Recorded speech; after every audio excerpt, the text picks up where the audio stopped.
నమస్తే, welcome to Andhraprabha. నేను Raghunandan.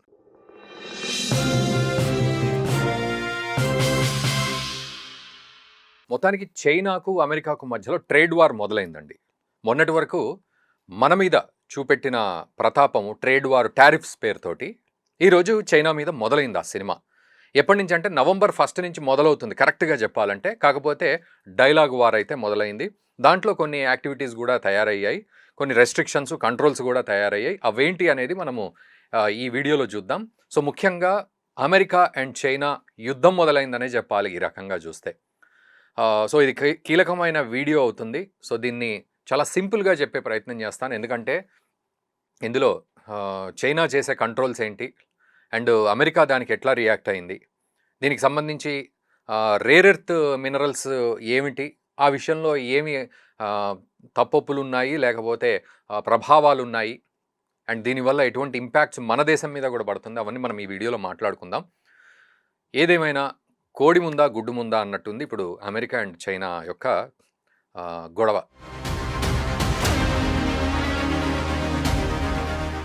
100% టారిఫ్లు November 1, 2025 నుంచి చైనా మీద పడబోతున్నాయి. ఇప్పుడున్న 30% తోడు 100%. సో 130 నుంచి 140 వరకు వెళ్తుంది ఇదంతా కూడా. సో ఇది ఇంపోర్ట్ చేసింది.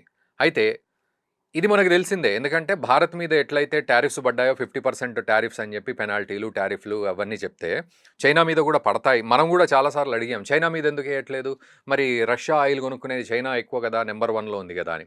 కానీ అది రీజన్గా చూపెట్టకుండా మనకు మాత్రం అది రీజన్ చూపెట్టేసి డొనాల్డ్ ట్రంప్ ఏం చేశారంటే, రేర్ ఎర్త్ విషయంలో చాలా ఎక్స్పోర్ట్ కంట్రోల్స్ పెట్టుకుంది చైనా, అది మా మీద ప్రభావం చూపెడుతోంది అని చెప్పి ఈయన వెంటనే టారిఫ్స్ వేసేసాడు. టారిఫ్స్ వేసిన వెంటనే ఇందులో ఇప్పుడు టారిఫ్స్ వేస్తాడని చైనా తెలుసుకొని ముందే ఒక ఊహతోటి ఒక అంచనాతోటి తను చేయాల్సిన పని చేస్తే, లేదు చైనా ఈ పని చేసింది అని చెప్పి ఆయన టారిఫ్ వేశాడు. అందుకే కోడి ముందా గుడ్డు ముందా అన్నట్టుగా ఉంది సిచ్యువేషన్. అయితే ఈ 100% టారిఫ్స్ ఆ 130 నుంచి 140 వరకు వెళ్ళే టారిఫ్స్ నవంబర్ 1 నుంచి అవుతాయి. మరి చైనా ఏం చేసింది ఈ విషయంలో, ఏమిటి, ఎందుకు ఈ టారిఫ్స్ వేయించుకునే పరిస్థితికి వచ్చింది చైనా అంటే, రేర్ ఎర్త్ ఎలిమెంట్స్ ఏవైతే ఉన్నాయో వాటికి సంబంధించి చాలా రెస్ట్రిక్షన్స్ పెట్టింది, కంట్రోల్స్ పెట్టేసింది. ఎంత కంట్రోల్ పెట్టింది అంటే అసలు ఒకేసారి కుదేలైపోయే పరిస్థితి ఉంది. ఇప్పుడు రేపటి రోజున ఇవి ప్రతి చోట కూడా మనం వాడే ఎలక్ట్రిక్ వెహికల్స్లో ఈ రేర్ ఎర్త్ మెటీరియల్ ఎలక్ట్రిక్ వెహికల్స్లో, బ్యాటరీస్లో, తర్వాత ఫైటర్ జెట్స్లో, సెమీ కండక్టర్స్ విషయంలో, అండ్ మీరు టీవీ డిస్ప్లేస్ చూస్తూ ఉంటారు కదా, టీవీ ప్యానల్స్ డిస్ప్లేస్ వాటిల్లో ఉంటుంది. తర్వాత మ్యాగ్నెట్స్లో ప్రతిదీ మ్యాగ్నెట్తో కూడి ఉంటుంది. మనకు మ్యాగ్నెట్ అంటే జస్ట్ పిల్లలు ఆడుకునే విషయంగా మనకు తెలుస్తుంది, కానీ చాలా ఎక్విప్మెంట్స్లో టెక్నాలజీలో మ్యాగ్నెట్స్ వాడతారు. ఈ మ్యాగ్నెట్స్కి కావాల్సిన రేర్ ఎర్త్ మినరల్ అంతా కూడా చైనా సప్లై చేస్తుంది. కరెక్ట్గా డేటా ప్రకారం చెప్పాలంటే ప్రపంచవ్యాప్తంగా 60 నుంచి 70% రేర్ ఎర్త్ మినరల్స్ని చైనా వెలికి తీస్తోంది. ఇది వెలికి తీయడంలో 60 నుంచి 70%, ప్రాసెస్ చేసి వినియోగించడంలో 80%. అంటే ఇంకా నెంబర్ 1 అనమాట చైనా. ఆ తర్వాతే ఆస్ట్రేలియా, అర్జెంటీనా లాంటి దేశాలు. మొన్నటికి మొన్న మీకు తెలిసిందే, రేర్ ఎర్త్ మినరల్కి సంబంధించి ఒక షిప్మెంట్ వెళ్ళింది పాకిస్తాన్ నుంచి అమెరికాకి. సో పాకిస్తాన్ ఇప్పుడు ఒక ధనవంత దేశంగా మారే ప్రయత్నంలో ఒక అడుగు ముందుకేసేసింది. ఈ రేర్ ఎర్త్ మినరల్స్ని ఆల్రెడీ ఒకసారి చెక్క సూట్ కేసులు తీసుకెళ్ళి 4 రాళ్ళు ఇచ్చారు ట్రంప్కి. ఓకే అన్నాడు ఆయన. వెంటనే వీళ్ళు ఒక షిప్నే పంపించారు. సో ఈ రేర్ ఎర్త్ ఎలిమెంట్స్ అనేది అంత విలువైనవన్నమాట. నిజానికి rare earth elements, rare earth minerals rare earth అనగానే చాలా అరుదుగా దొరుకుతాయేమో అని మనం అనుకుంటాం. కానీ ఇదివరకు వీడియోలో కూడా నేను చెప్పాను, అరుదుగా దొరికేవి కాదు ఇవి అన్ని దేశాల్లో ఉన్నాయి. ఈరోజు పాకిస్తాన్లో ఉంది, చైనాలో ఉంది, అర్జెంటీనాలో ఉంది, తర్వాత అమెరికాలో కూడా ఉంది. మనం ఆఫ్ఘనిస్తాన్తో టైఅప్ అవుతున్నాం ఈ రేర్ ఎర్త్ మినరల్స్ విషయంలో. ఆల్రెడీ టైఅప్ అయినాం. మొన్న ఆమిర్ ఖాన్ ముత్తాకి మన దగ్గరికి వచ్చినప్పుడు, ఆఫ్ఘన్ ఫారెన్ మినిస్టర్. సో అన్ని చోట్ల ఈ రేర్ ఎర్త్ మినరల్స్ ఉంటాయి, కానీ వాటిని వెలికి తీయడంలో చాలా ప్రయాస, వాటిని శుద్ధి చేయడంలో చాలా ప్రయాస, ఇదంతా ఉంది. కాబట్టి అవి రేర్ ఎర్త్ మినరల్స్ అయ్యాయి. ఊరికే ఎక్కువ టైం వేస్ట్ అవ్వకుండా ఈ రేర్ ఎర్త్ మినరల్స్ ఏంటివి అనేది నేను చెప్తాను. ఈ ఐరను, కాపరు, గోల్డ్, సిల్వర్ ఇవి రేర్ ఎర్త్ మినరల్స్ కాదు. మొన్న కూడా ఒకతను ఎవరో కామెంట్ పెట్టారు, ఐరను, గోల్డ్, కాపర్ ఇవి రేర్ ఎర్త్ మినరల్స్ ఎలా అవుతాయని. సో అవి రేర్ ఎర్త్ మినరల్స్ అవుతాయని మనం చెప్పలేదు. లైట్ రేర్ ఎర్త్స్ అంటే లాంథనమ్, ఎల్ఏ, సిరియం, ప్రసోయిడోమియం, తర్వాత నియోడైమియం అండ్ ప్రొమేథియం, తర్వాత heavy rare earths europium, gadolinium, terbium, dysprosium, holmium, erbium, thulium, వీటికి మళ్ళీ వాటికి ఇవి కూడా ఉన్నాయి symbol EU, GD, DY, scandium, yttrium. So ఇట్లాంటివన్నీ కూడా ఉన్నాయి. ఇవన్నీ రేర్ ఎర్త్ మినరల్స్. అంటే ఇవి దొరుకుతాయి కానీ వీటిని వెలికి తీయడంలో ఉన్న ప్రయాస అండ్ ఇవి ఎన్విరాన్మెంట్కి కూడా చాలా కీలకమైనవి. ఒక్కోసారి ఎన్విరాన్మెంట్ కూడా దెబ్బతినే అవకాశం ఉంటుండొచ్చు కొన్ని సందర్భాల్లో కొన్ని ఎలిమెంట్స్కి. కాబట్టి వీటిని రేర్ ఎర్త్ ఎలిమెంట్స్ అన్నాం. సో ఈ విషయంలో చైనా ఏం చేసింది అంటే ఎక్స్పాండెడ్ ఎక్స్పోర్ట్ కంట్రోల్స్ అని చెప్పి ఆ కేటగిరీలో చాలా రెస్ట్రిక్షన్స్ అయితే పెట్టింది.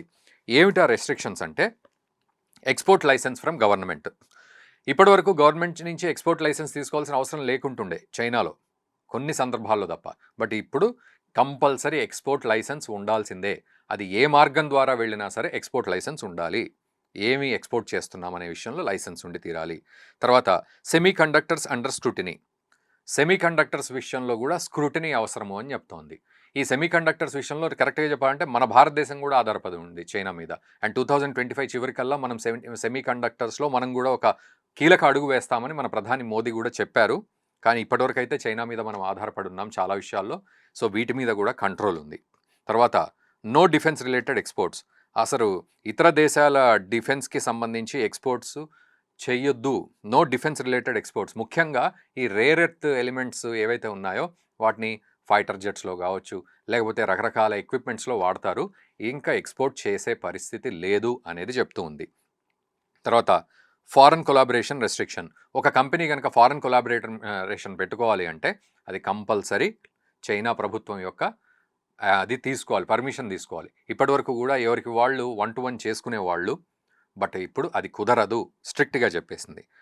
Trace content rule introduced. అంటే రేర్ ఎర్త్కి సంబంధించిన ట్రేస్ కనబడ్డా సరే దానికి ఎక్స్పోర్ట్ చేసే హక్కు కోల్పోతుంది.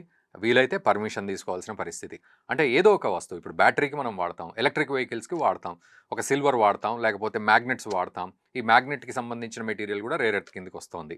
సో దాన్ని తెలియకుండా పంపించే ప్రసక్తే లేదు. పంపిస్తే పర్మిషన్ కావాలి, కొన్నిటికి అసలు పర్మిషన్ కూడా ఇవ్వము అని చెప్తోంది. Legal basis based on China's export control law and MOFCOM announcement number 18. So ఈ లీగల్ బేసిస్లోనే వెళ్ళాలి అనేది చైనా చెప్తున్న మాట. సో December 1 నుంచి ఇవన్నీ కూడా ఇంప్లిమెంట్ అవుతాయి. సో November 1 ఈ టారిఫ్స్ అన్నాడు ట్రంప్. December 1 నుంచి ఇవన్నీ ఇంప్లిమెంట్ అవుతాయి. అండ్ ఆల్రెడీ ఇవి కొన్ని ఇంప్లిమెంట్ అవుతున్నాయి. కంప్లీట్ ఫుల్ ఫ్లెడ్జ్గా ఇంప్లిమెంట్ December 1 నుంచి. సో దీనికి రీజన్ ఏం చెప్తుంది చైనా అంటే నేషనల్ సెక్యూరిటీ, సో జాతీయ భద్రత విషయంలో అని ఒక మాట చెప్పేస్తుంది. Strategic leverage, industrial protection, response to western controls అని చెప్పి చెప్తుంది. ఈ పాయింట్స్ అన్నీ నేను రాసి పెట్టుకున్నాను. సో ఇవన్నీ సింపుల్గా మీకు అర్థమయ్యే విధంగా ఎక్స్ప్లెయిన్ చేయడానికి. సో నిజంగా చెప్పాలంటే ఈ strategic leverage, industrial protection, response to ఇవన్నీ కాదండి, అమెరికా ఖచ్చితంగా టారిఫ్స్ వేస్తుంది. సో అమెరికాని కట్టడి చేయాలంటే చైనా ఇట్లాంటి ఒక చక్రం అయితే తిప్పాలి. ఇది చైనా డిసైడ్ అయింది. దాంతో ఒక దెబ్బకు ప్రపంచవ్యాప్తంగా చైనా దెబ్బ ఏంటో తెలుస్తుందని ఈ ఎక్స్పోర్ట్ కంట్రోల్స్ పెట్టేసింది. ఇది మెయిన్ రీజన్. అంతేగాని నేషనల్ సెక్యూరిటీ విషయం కావచ్చు, మరి ఇప్పటివరకు లేని నేషనల్ సెక్యూరిటీ, ఇన్ని సంవత్సరాలుగా లేని నేషనల్ సెక్యూరిటీ గురించి ఇప్పుడే చైనా ఎందుకు ఆలోచిస్తుంది? మనం కూడా మిత్రులుగా మారాం కదా, పాకిస్తాన్ కూడా సైలెంట్గా ఉంది కదా. ఇటువంటి తరుణంలో ఎందుకు నేషనల్ సెక్యూరిటీ అంటే అమెరికాను పూర్తిగా డోలాయమానంలో పడేయడానికి చైనా వేసిన ఒక పెద్ద వ్యూహం ఇది. మరి దీని ఇంపాక్ట్ ఎవరి మీద ఉంటుంది అంటే అమెరికా, తర్వాత భారత్, జపాన్ అండ్ యూరోప్ దేశాల మీద ఖచ్చితంగా ఉంటుంది. ఎందుకంటే మనం కూడా చాలా వస్తువులు, ముఖ్యంగా సెమీ కండక్టర్స్ కావచ్చు, రేర్ ఎర్త్ రిలేటెడ్ విషయాలు కావచ్చు, మనం చైనా నుంచి ఇంపోర్ట్ చేసుకుంటున్నాం. సో ఇది చాలా ఇబ్బంది పెట్టే అంశంగా మనకు కనబడుతుంది. చూడ్డానికి ఒక పెద్ద ఎక్విప్మెంట్ ఉంటుంది, దాంట్లో రేర్ ఎర్త్ మినరల్ ఏదైనా అవసరం ఉంది అంటే అది లేకపోతే ఎట్లా అనే పరిస్థితిలో ఉంటుంది ఇప్పుడు. సో దీనివల్ల rare earth mineral price shoot up అవ్వడం వల్ల అది దొరకకపోవడం, ఆ ప్రైస్ షూటప్ అవ్వడం, మనకు దానివల్ల ఇబ్బంది పడడం, ఇవన్నీ కూడా జరుగుతూ ఉంటాయి. అయితే మనందరికీ ఒక డౌట్ వస్తుంది, అత్త మీద కోపం దుత్త మీద చూపెట్టినట్టు అమెరికా మీద కోపం వస్తే మరి భారత్కి ఎందుకు ఇటువంటి దెబ్బ అని. అందుకే చైనా ఏం చేసిందంటే ఈ రేర్ ఎర్త్ ఎలిమెంట్స్ ఏదైతే భారత్ వాడుతుందో చైనాకు సంబంధించి, అంటే మనం ఒక వస్తువు తయారు చేస్తే అది చైనాకు సంబంధించిన రేర్ ఎర్త్ ఎలిమెంట్ కనుక ఉంటే దీన్ని అమెరికాకు మనం ఎక్స్పోర్ట్ చేయడానికి వీలు లేదు, మనకు హక్కు లేదు అనే ఒక కాపీరైట్ కండిషన్ పెట్టేసింది. సో అంటే నువ్వు వాడుకో కానీ నువ్వు ఇంకో దేశానికి ఎక్స్‌పోర్ట్ చేస్తా అంటే కుదరదు అని. ఇప్పుడు రష్యా ఆయిల్ మనం కొనుక్కొని క్రూడ్ ఆయిల్‌ని మనం ఫిల్టర్ చేసి యూరోప్‌కి అమ్ముతుంటే, ఓపెన్ మార్కెట్‌లో అమ్ముతుంటే రష్యా ఓకే అనింది. అండ్ రష్యాకి కూడా అవసరమే ఇది. కానీ అదే రష్యా అబ్జెక్ట్ చేస్తే అన్నట్టుగా ఉంది ఇప్పుడు situation. So rare earth elements మీరు వాడుకోండి. మీకు ఇంపోర్ట్ ఇస్తాము అన్నీ ఉంటుంది. మనకు స్నేహం ఓకే. కానీ మీరు మాత్రం ఈ ఎక్స్‌పోర్ట్ అమెరికాకు పెట్టొద్దు. సో భారత్ కూడా దీని విషయంలో ఆలోచిస్తోంది. రేపో మాపో ఓకే అనే పరిస్థితులు కూడా ఖచ్చితంగా ఉంటాయి. ఇందులో ఎటువంటి డౌట్ లేదు. సో ఇదొక ఎత్తైతే అండ్ భారత్ కూడా ఆల్టర్‌నేట్ కోసం చూస్తోంది. మనము ఆఫ్ఘనిస్తాన్‌తో ఆల్రెడీ చూసాము. ఈ రేర్ ఎర్త్ విషయంలో కొంత స్ట్రాటజికల్‌గా మనం మూవ్‌మెంట్ ఇచ్చాము. అండ్ మిగతా ఇంకొన్ని దేశాలు ఏవైతే ఉంటాయో ఆ దేశాలతో కూడా మనం రేర్ ఎర్త్ విషయంలో ఎలా ముందుకెళ్ళొచ్చు అనే విషయం. ఎందుకంటే ఆల్రెడీ అమెరికా వేసిన టారిఫ్స్ వల్ల మనం ఆల్టర్నేట్ చూసే పరిస్థితికి వచ్చేసాం. మనం మొన్నటికి మొన్న మాట్లాడుకున్నాం. గూగుల్ మెయిల్ ఇవన్నీ కాకుండా జోహో గురించి మాట్లాడుకున్నాం. అరట్టాయ్ గురించి మాట్లాడుకున్నాం. అట్లాగే ఇప్పుడు ఇది ఒక ఆపర్చునిటీగా, పాజిటివ్ ఆపర్చునిటీగా కనుక ఆలోచిస్తే మన భారత్ కూడా వేరే దేశాలతో టైఅప్ అయ్యే అవకాశాలు ఉన్నాయి. ఈ రేర్ ఎర్త్ ఎలిమెంట్స్ విషయంలో కానీ, లేకపోతే ఈ టారిఫ్స్ వల్ల ఇంకా రకరకాల ఆపర్చునిటీస్ అన్నీ మనం 100% ఎక్స్‌ప్లోర్ చేస్తున్నాం. మన దేశం ఎంత తాహత్ ఉందో ఆ తాహత్తో ముందుకెళ్తోంది ఇతర దేశాలతో బైలాటరల్ స్ట్రాటజీస్ విషయంలో. ఇదొక ఎత్తు అయితే, ఇక మరి అమెరికా ఏం చేసింది ఈ విషయంలో కోపం వచ్చి అంటే డొనాల్డ్ ట్రంప్.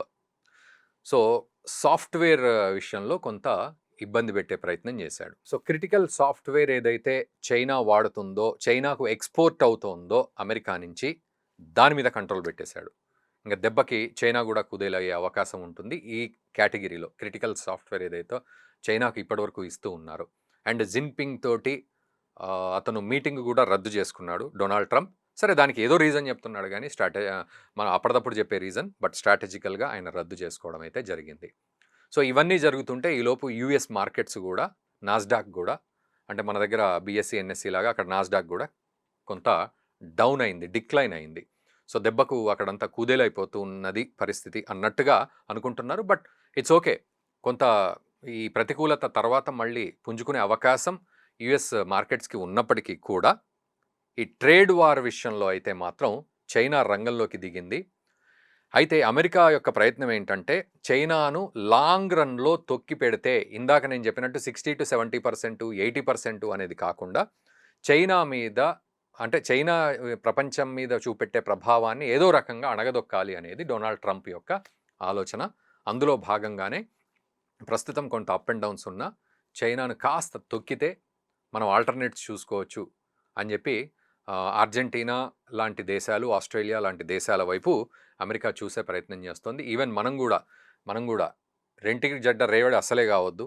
అమెరికా మనకు తేడా వస్తే ఇతర దేశాలతో చూడాలి, చైనాతో మనకు తేడా వస్తే ఇతర దేశాలతో చూడాలి. ప్రస్తుతానికి మనం మాత్రం మన పరిస్థితులకు, అంటే నేషనల్ ఇంట్రెస్ట్ అంటాం మనం దాన్ని, మనం పబ్బం గడుపుకోవడం కాదు. సో నేషనల్ ఇంట్రెస్ట్ మనకు ఇంపార్టెంట్ కాబట్టి ఆల్టర్నేట్స్ భారత్ చూస్తోంది. చైనా కూడా ఈ టారిఫ్ వార్ విషయంలో అడుగు ముందుకేస్తోంది అమెరికాతో. అండ్ అమెరికా కూడా మేక్ అమెరికా గ్రేట్ అగైన్ అనే కాన్సెప్ట్లో డొనాల్డ్ ట్రంప్ రకరకాల యాక్టివిటీస్ తోటి, రకరకాల డెసిషన్స్ తోటి ముందుకెళ్తున్నాడు. చూద్దాం మరి ఈ యుద్ధంలో పరిణామాలు ఎట్లా ఉంటాయి, పై చేయి ఎవరిది, చివరికి నష్టపోయేది ఎవరు, ఏ రకంగా నష్టపోతారు, లాభపడేది ఏమిటి మనం అంతా కలిసి అనేది కూడా మనం చూడాలి. అండ్ మీరు కామెంట్ చేయండి ఈ వీడియోపై, ఏం జరుగుతుంది ఇట్లా కనుక చేస్తే. అమెరికా చైనా మీద వేసిన ఇప్పుడు నవంబర్ 1 నుంచి 100% ప్లస్ ఆల్రెడీ 30, మేబీ అది 130, 140 వెళ్తుంది. సో ఇట్లా చేయడం వల్ల ఏం జరగబోతుంది, అది అమెరికాకు నష్టమా, చైనాకు నష్టమా అనేది ఖచ్చితంగా మీ ఒపీనియన్ని కామెంట్ రూపంలో తెలియజేయండి. అండ్ ఈ వీడియోని మీ మిత్రులకు కూడా షేర్ చేయండి దయచేసి.